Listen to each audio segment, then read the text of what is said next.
Est-ce que vous avez déjà imaginé ce que ça fait de se faire manger par un titan? Les sensations et les douleurs que vous pourriez ressentir? Si ce n'est pas le cas, alors laissez-moi vous présenter les pires morts de l'attaque des titans. Nous avons fait un classement du moins pire à la mort la plus atroce possible, en commençant par la mère de Kaya. La mère de Kaya, c'est un personnage dont personne ne s'en souvient, mais dont la mort nous a à peu près tous traumatisés. Et oui, car dans l'attaque des titans, même si t'es un personnage qui n'a pas énormément d'importance, ça ne change absolument rien au fait que tu puisses finir déchiqueté par des titans. Si vous vous rappelez un peu de la scène, c'était dans cette cabane miteuse qu'on retrouvait Kaya, qui faisait une tête d'enterrement en regardant sa mère en train de se faire bouffer la jambe par un titan de 3 mètres. Et il a pas fait ça rapidement. Cette espèce d'enfoiré a fait exprès de prendre tout son temps pour bien la faire souffrir. Regardez-moi cette tête. Tu dégustes là, hein. À ce niveau-là, même un rôdeur de Walking Dead dirait « Oh frérot, t'abuses là ». En tout cas, pour Kaya, ça devait être horrible à regarder. Quand je regardais la scène, je faisais une tête, voilà, j'étais pas bien. Et juste après ça, il y a Sacha qui arrive comme une héroïne et qui arrive à sauver la petite qui était terrifiée et qui n'arrivait même plus à bouger. Et ils ont donc laissé la mère mourir en silence. Passons maintenant au mec le plus sympa d'Attaque des Titans, j'ai nommé Marco. Quand tu vois sa tête à Marco, tu savais qu'il allait mourir rapidement dans l'animé. Enfin, moi, c'est ce que je m'étais dit, et je m'étais pas trompé. C'est vraiment la mort la plus débile de l'attaque des Titans. Il est mort parce qu'il a juste découvert une conversation intime entre Berthold et Reiner. Et franchement, son jeu d'acteur, on va pas se mentir, il était un peu nul à chier. Et juste après cette malheureuse découverte, il s'est enfui, mais il est vite rattrapé par Reiner et Berthold, avec Annie par la suite qui se joint à la partie. Et hop, ni une ni deux, elle commence à le déshabiller.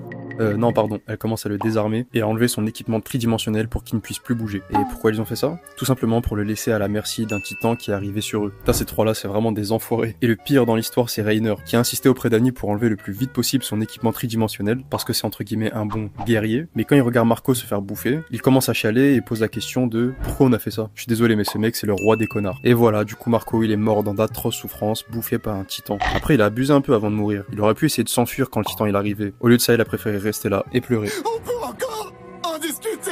Passons maintenant à la catégorie C-tiers, en commençant par la mort de Ymir. Bon, en vrai, non, je rigole. Elle a rien à faire dans ce classement. Elle s'est juste pris une flèche dans le cœur, puis elle s'est fait bouffer par ses propres filles. On a connu pire comme mort dans l'attaque des titans. Mais sans déconner, j'ai une question pour vous. Comment ça se fait qu'avec son pouvoir de titan, elle s'est juste pas régénérée quand elle s'est pris la flèche dans le cœur? Non, parce que c'est pas logique, on est d'accord. Dites-moi en commentaire, ça pourrait m'éclairer un point. Passons maintenant à Carla Yeager.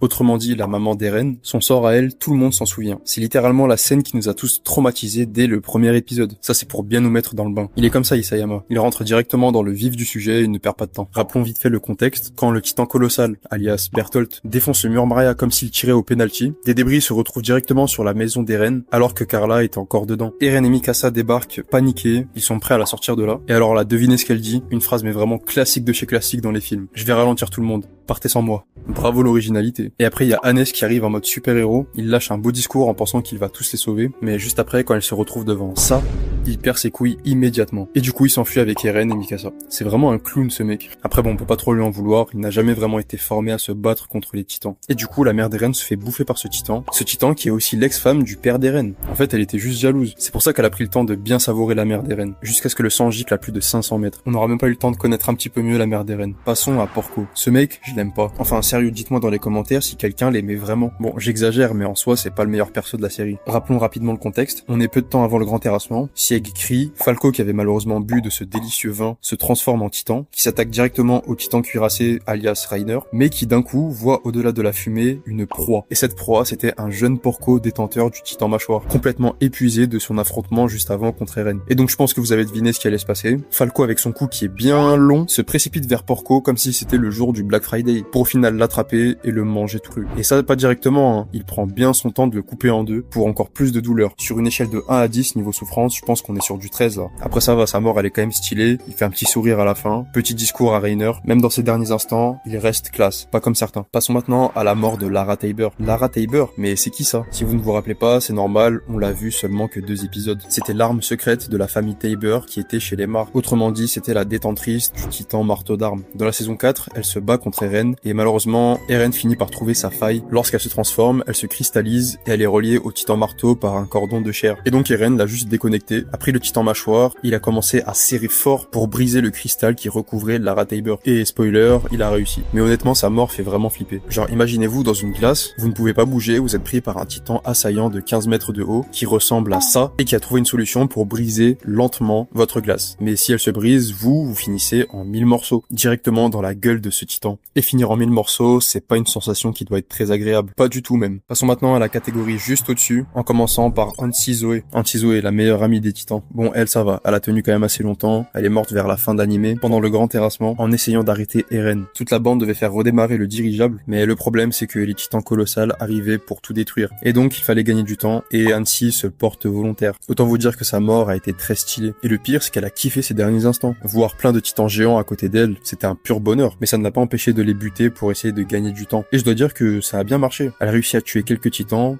avec sa lance foudroyante, ou alors même avec ses lames. Et elle, du coup, sa mort n'a pas servi à rien, contrairement à d'autres personnes. Après, même si sa mort est très stylée et qu'elle a limite pris du plaisir, elle n'en reste pas moins très douloureuse. Parce que désolé, se faire brûler vif et après être écrasé par un titan géant, c'est pas fou. Passons maintenant à Hannes. Lors de l'attaque du mur Maria, rappelez-vous, on avait dit qu'Hannes voulait faire le héros alors qu'en fait c'était juste une poule mouillée. Et bien quelques années plus tard, lorsque Eren et Mikasa sont dans la merde, entourés de plusieurs titans ainsi que le titan qui a bouffé la mère d'Eren, entre guillemets Dynafrit, et bien le revoilà, prêt à se racheter et à prouver qu'il a changé. C'est donc son moment de gloire. Il combat le titan souriant pour essayer de protéger Eren et Mikasa. Après bon, c'est pas Levi, il galère un petit peu. En même temps, Eren essaie de se transformer, mais il n'y arrive pas. Comme par hasard. T'avais bien choisi ton moment. Et plus le temps passe, plus Hannes prend la confiance, mais hop, il se fait attraper. Et après la suite vous la connaissez. Ce qui devait arriver 5 ans plus tôt arriva. Et il se fait bouffer. Et...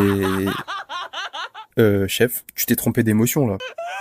Ah voilà, je préfère. Passons maintenant à Hills Nangner. Elle est compliquée à dire ce nom. C'est un personnage qui est secondaire dans l'animé, mais sa mort nous aura laissé froid dans le dos. On la découvre dans un épisode spécial. C'était une soldate du bataillon d'exploration qui, lors d'une expédition, s'est retrouvée séparée de son escouade. Classique pour l'instant, rien d'anormal. Mais au lieu de se faire manger par un titan normal comme tout le monde, elle tombe sur un titan un peu spécial. Et quand je dis spécial, je veux dire carrément chelou. Et ce titan-là, au lieu de l'attaquer direct pour la manger, commence à parler. Il s'incline devant elle et commence à la traiter de Dame Ymir. Et pour ceux qui n'ont pas tilté encore, c'était tout simplement un Eldien qui était chez les Mar et qui était le sbire de Ymir quand elle était enfant. Et à ce moment-là, elle aurait pu essayer de discuter avec lui ou de lui proposer un petit café, je sais pas. Mais non, elle décide de s'enfuir le plus vite possible. Et du coup, le titan, il change d'avis parce que là, il en pouvait plus, le pauvre. Et du coup, il se précipite vers elle, il arrive à l'attraper et la suite, vous la connaissez. Et le pire, c'est que pendant qu'elle est en train de se faire exploser la tête, elle arrivait quand même à écrire dans son journal. Et heureusement d'ailleurs, c'était pas pour rien qu'elle a fait ça, car son journal a été retrouvé par Hansi Zoé, qui est devenu un élément crucial pour comprendre le lien entre les titans et les humains. Autrement dit, Hills est mort dans l'horreur totale, mais au moins elle a quand même laissé une trace qui changera l'histoire du bataillon d'exploration.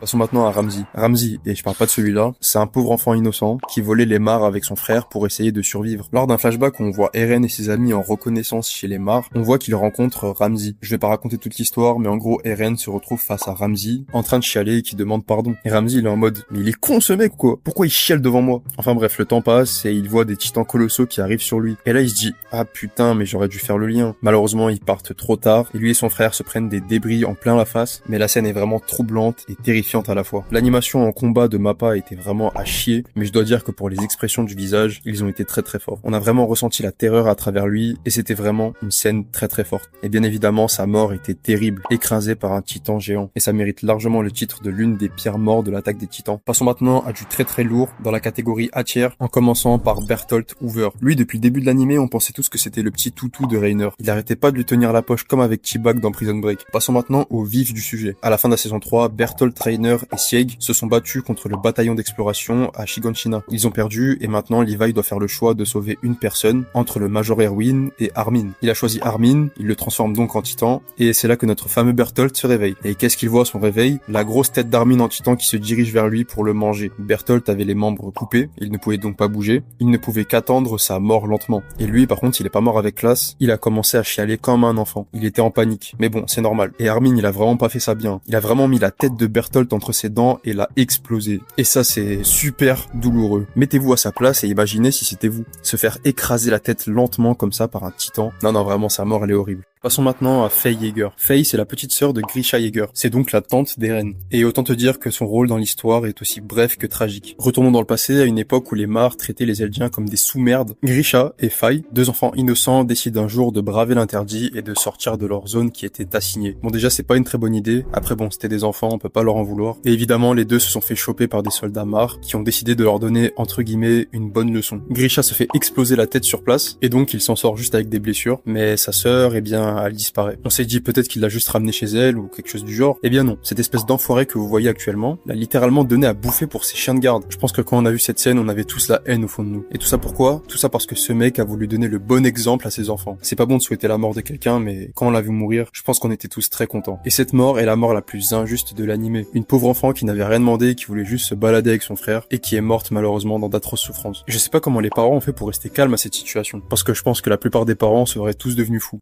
Passons maintenant au S tier, pour moi la pire mort de l'animé, j'ai nommé Mike. Alors Mike c'était censé être le deuxième plus fort du bataillon d'exploration. C'était un peu Levi mais version AliExpress. Et en voyant comment il est mort, on comprend pourquoi il était deuxième du classement. Mike c'était le genre de mec hyper badass, ultra compétent et un monstre en combat. Il utilisait les mêmes techniques que Levi, c'est-à-dire une attaque tourbillonnante. Le début de la fin pour lui commence lorsque Sieg fait l'une de ses premières apparitions avec son armée de titans. Et donc Mike se retrouve sur une maison avec 6 titans autour de lui. Jusque là rien d'anormal pour lui, ça paraît même plutôt simple de s'en débarrasser. Il voit au loin un titan singe. Il se dit qu'il est bizarre, mais voilà, il s'inquiète pas plus que ça. Il appelle son cheval qui arrive tranquillement, sauf que Sieg prend le cheval et le balance directement sur lui. Et à ce moment-là, Mike est troublé. Il ne comprend pas et le temps de réfléchir, il se prend le cheval directement dans la gueule. Il tombe et finit malheureusement dans les mains du petit titan qui est très très moche au passage et lui bouffe une jambe. Déjà pour commencer, c'est chaud. Sieg lui dit d'arrêter, Mike est choqué et ce petit con de titan continue. Il lâche un deuxième croc au niveau du ventre et on voit qu'il est vraiment en train de souffrir, ça fait super mal. Sieg explose la face du petit titan, commence à discuter avec lui, Sieg s'en va tranquillement, et donc là on se dit qu'il a peut-être une chance encore. Eh bien non, cette espèce de Golemon crie en mode je suis un guerrier Saiyan, j'abandonne jamais. Alors qu'il y a à peine 2 secondes, t'étais en train de chialer mec. Vraiment c'était le pire move à faire. Et du coup Sieg se retourne, et il ordonne au titan de le bouffer, cette espèce d'enfoiré. Et là on assiste à la pire scène de l'animé, celle qui fait le plus de peine, et qui te met pas bien toi qui es derrière ton écran. On le voit en train de se faire déchiqueter par tous ces titans, en train de crier le plus fort possible, avec la musique angoissante derrière. Cette scène a été très très bien réalisée, et je suis désolé mais pour moi c'est l'une des pires morts qu'on puisse subir sur Terre, c'est pas possible. Et vous en commentaire, dites-moi si ce classement était bien ou s'il était éclaté au sol. Et n'hésitez pas à me rappeler non plus si j'en ai oublié quelques-uns.